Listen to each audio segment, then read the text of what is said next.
Hey guys, how's it going? Hope you're doing well. My name is Crown, and today I'm going to read you some very interesting stories that I hope that you're gonna love. And now, without further ado, let's go!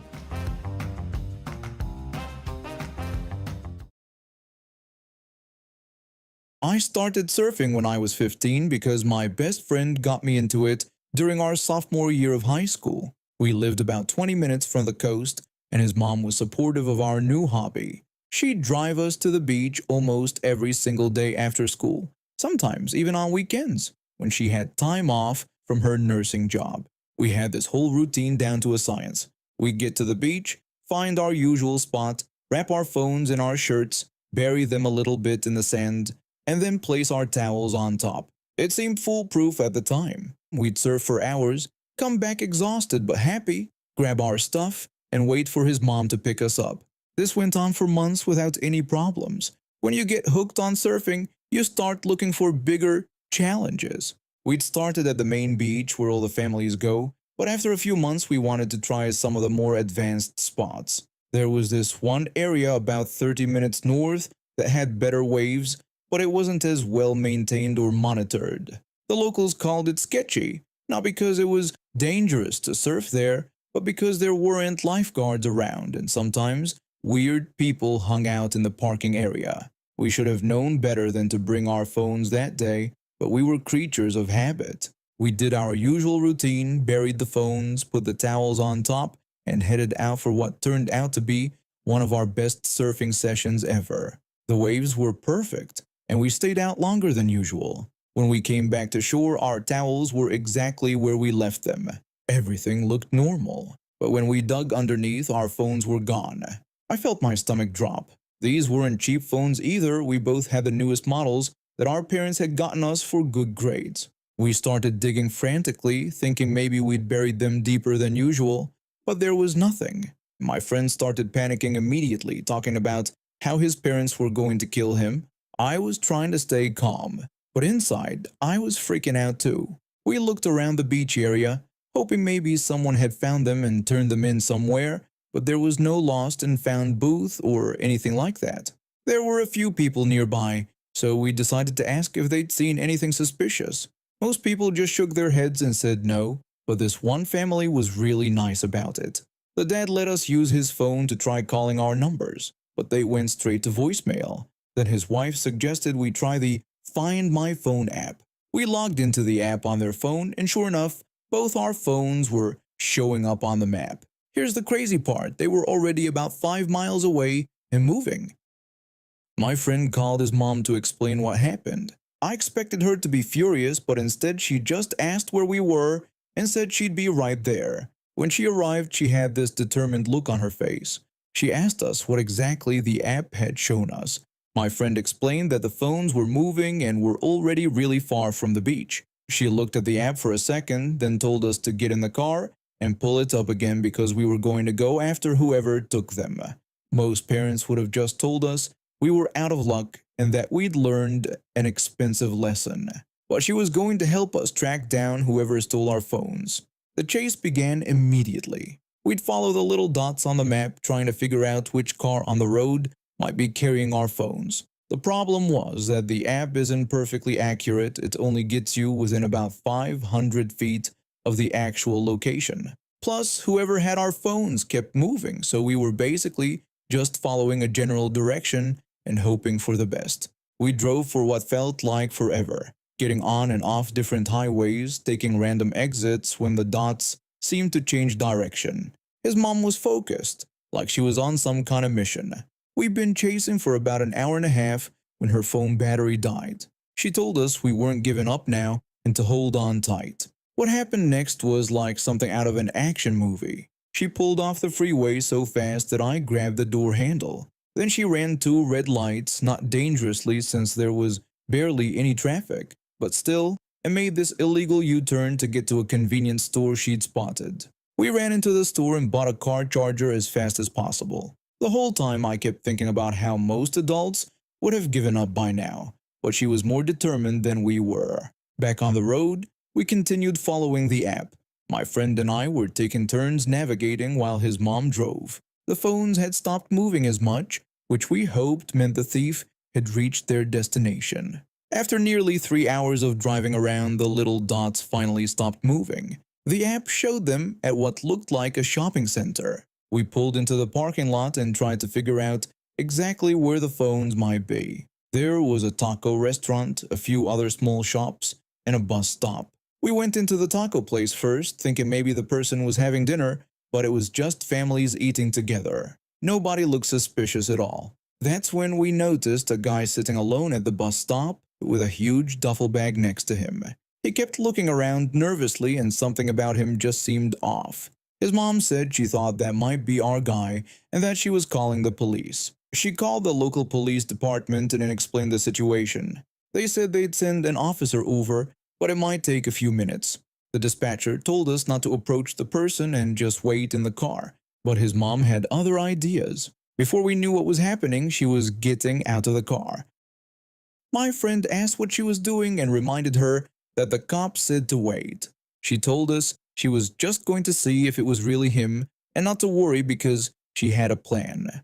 The plan was ridiculous, but somehow that made it even funnier. She walked up to the guy casually, like she was just a regular person waiting for the bus. She told him she'd lost her phone and was supposed to meet someone there, then asked if he happened to know what time it was. The guy looked at her suspiciously and just grunted that he didn't know without even checking his watch or anything.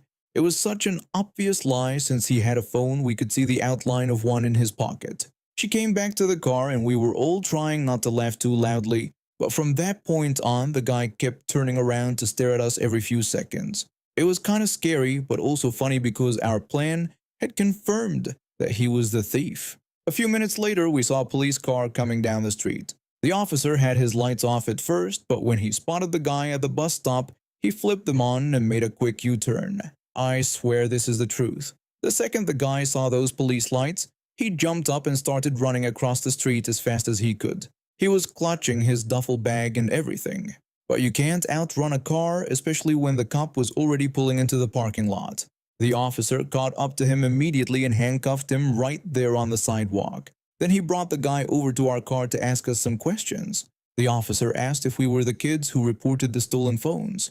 My friend said that we were. Then the cop turned to the thief and asked if he had our phones. The guy started acting all innocent and offended, like he couldn't believe he was being accused of something so terrible. He loudly denied having any phones and asked why he would steal from some kids. He was getting really dramatic about it, but the officer wasn't buying it at all. Without saying another word, the cop opened up the guy's duffel bag and both of our phones fell right out onto the ground. You should have seen the look on the thief's face. I'm 17 now, but this mess started when I was just 4 years old. Most kids that age are worried about which toy to play with, but I was already dealing with bullies at preschool. My home life wasn't exactly easy either. My brother has brain injuries that make things really difficult for our family. He needs a lot of care and attention, which puts stress on everyone. Between that and being bullied constantly at school, I developed pretty bad depression and anxiety. I started thinking maybe I deserved all the mean treatment I was getting. The bullying followed me everywhere. Preschool, primary school, high school. It was like I had a target painted on my back. Nobody wanted to be around me because they were afraid they'd become targets too. Then there was her. This girl who became the main source of my problems for years. She was always the most popular kid in school, the one everyone looked up to. Everything seemed to go her way. She had this entitled mother who backed her up no matter what she did, and the schools always believed their version of events over mine. This girl didn't just pick on me either. I heard she used to hit her little brother and even her parents. Her dad seemed like a decent guy, but her mom was just as bad as she was. When I tried to defend myself or fight back, somehow I was always the one who got in trouble. The schools would say their precious students would never do such things. The abuse wasn't just physical either. She spread lies about me and my family all over school. My mental health got worse and worse, even though I tried to just accept it and move on. My mom started drinking a bit to cope with everything going on. She was never drunk or anything, and she was still a great mom. But the entitled mother saw an opportunity there. She started telling people that my mom was an alcoholic and that I was being abused at home. None of it was true, but people believed her because she was popular and well connected. When I was about 16, the bullying got even worse. I was reaching my breaking point. The final straw came on the school bus one day. I was sitting there minding my own business when I heard her talking to this other kid behind me. This boy was in foster care and was honestly just as much of a brat as she was. They were talking about me and my entire family, saying the most horrible things. I turned around and told them to shut up. Karen said the conversation didn't concern me. I told her that since they were talking about me and my family, they needed to either shut up or share their conversation with the whole bus. The boy decided to jump in and make things worse. He said they were talking about how my brother was mentally disabled, my mom was an alcoholic, my dad beat everyone, and my grandparents were crazy. None of that was true. Not a single word. I was shaking with anger, but I wasn't going to let them get away with it. I told the boy he couldn't talk because his parents did drugs and his siblings beat him so hard they damaged his brain. I said he had no right to talk about loving families when he didn't even have one. The boy looked down at his hands. He didn't say another word. Karen got angry and said I couldn't say that to him. I told her she couldn't spread lies about my family either. She insisted she could because it was all true. I was ready to punch her right there on the bus. My hands were shaking and I could feel my heart pounding, but I held back. The argument went on for what felt like forever. Then she said something that made me snap completely. She said at least her mom loved her and wasn't a drunk. I was done being nice. I told her that at least I was loved more than food. She asked if I was calling her mom fat. I said if the shoe fits, but let's be honest, it probably wouldn't. She started screaming at me, but I just turned around and started playing on my phone. I was done with her drama. When we got off the bus, she followed me around school all day. During breaks, during lunch, she was always there trying to start more fights. I went to my head of year teacher and explained what was happening. She knew about my situation from all the years of problems, so she let me take the school minibus home instead of the regular bus. For the next day or two, things were quiet on the bus. I thought maybe she was finally done with me. On the way home one afternoon, we got off at the same stop like always. I was walking toward my house when she came up behind me. She had grabbed a worm from somewhere, and before I could react, she shoved it down the back of my shirt while screaming something at me. I have a serious phobia of bugs and small creatures, plus I hate being touched on my neck. I screamed and pushed her away from me, jumping around trying to get the worm out of my clothes. She called me a coward when I walked away, still trying to get that disgusting thing out of my shirt. When I got inside, I told my mom everything that had happened. She already knew about the bus incident and all the years of problems before that. A few days later on Sunday, Karen walked past our house.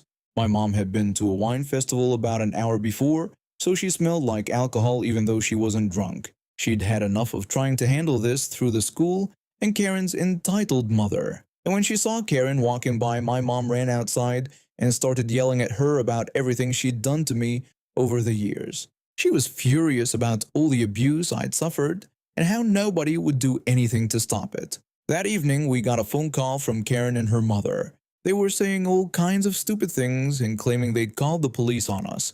My mom just hung up on them. We figured it was just another empty threat. 2 days later, there was a knock on our door. It was the police. I wasn't worried at all because we hadn't done anything wrong. We invited them in and listened to what they had to say. I explained everything that had happened over the years.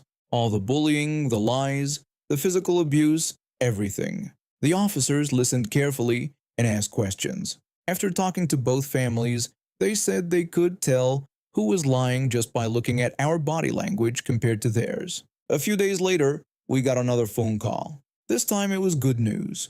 Karen had been given a criminal record that would follow her forever. The next day, a police officer came by with an apology card that Karen had been forced to write. I kept it and put it up in our attic. A few months after that, the boy from the bus also got a criminal record for his part in everything. After years of being the victim, they were the ones with permanent marks on their records, while I was completely clear.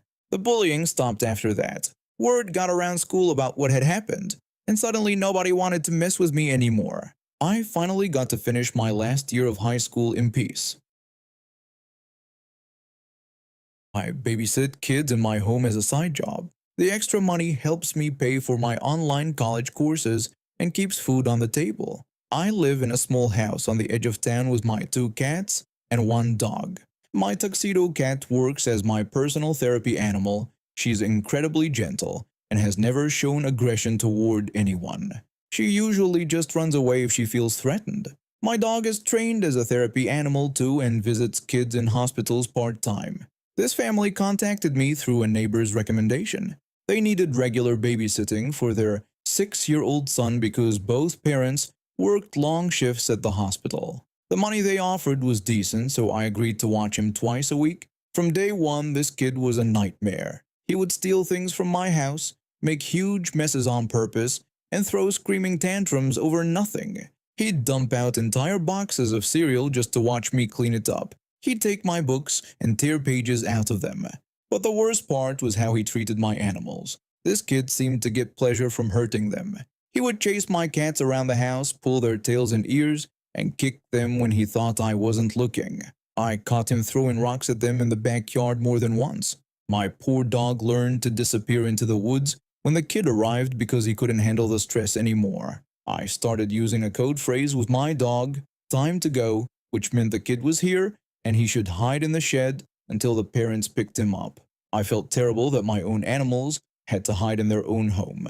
Every time I talked to the parents about their son's behavior, they would apologize and promise they would work on it. The mother always said they were sorry and that he was just going through a difficult phase. The father would insist that kids his age don't understand that animals have feelings. When I warned them that I would have to raise my rates to cover potential vet bills and damages if this continued, they agreed and said they understood completely. They promised they would talk to their son again about being gentler. But nothing ever changed. If anything, the kid got worse because he realized I wouldn't kick him out. The incident happened on a Tuesday afternoon in late spring. I had just put the kid down for his required nap time and was working on an online certification course when I heard him get up to use the bathroom. This was normal. He always woke up partway through nap time to use the bathroom and then went back to sleep. About 5 minutes later, I heard the most terrifying sound in my life. It was an ungodly, howling scream that could have come from either the kid or my cat. Then the kid came running into the living room, blood streaming from scratches all over his hands, chest, face, and back. Right behind him came my therapy cat, soaking wet from head to toe, snarling and spitting like a wild animal. Her eyes were huge and one of her paws was bleeding. I quickly got my cat into my bedroom where she hid under the bed, then called my vet. I told him that I had an animal emergency but couldn't drive her to the office right now. The vet said his assistant could be there in 20 minutes and asked what happened. I told him I wasn't sure yet, but that my cat was injured and traumatized. I hung up and focused on treating the kid's wounds. He was screaming and crying, and while part of me wanted to shake him and demand answers, I knew I needed to handle his injuries first. I cleaned his cuts and bandaged them, gave him some children's pain medicine, and got him settled on the couch with a glass of milk. Then I went to investigate the bathroom. What I saw made my stomach turn. There was cat fur everywhere, on the walls, the floor, floating in puddles of water. Bloody paw prints were smeared on the walls. But the worst part was the sink. My garage has a deep utility sink that's about 1.5 feet deep and 2 feet wide. It was almost completely full of steaming hot water. So hot, it burned my finger when I touched it. Cat fur and blood floated on the surface, and a pair of hair trimming scissors sat at the bottom. That's when I remembered my security camera. I have one set up in the garage to catch burglars, and it can see into the bathroom area.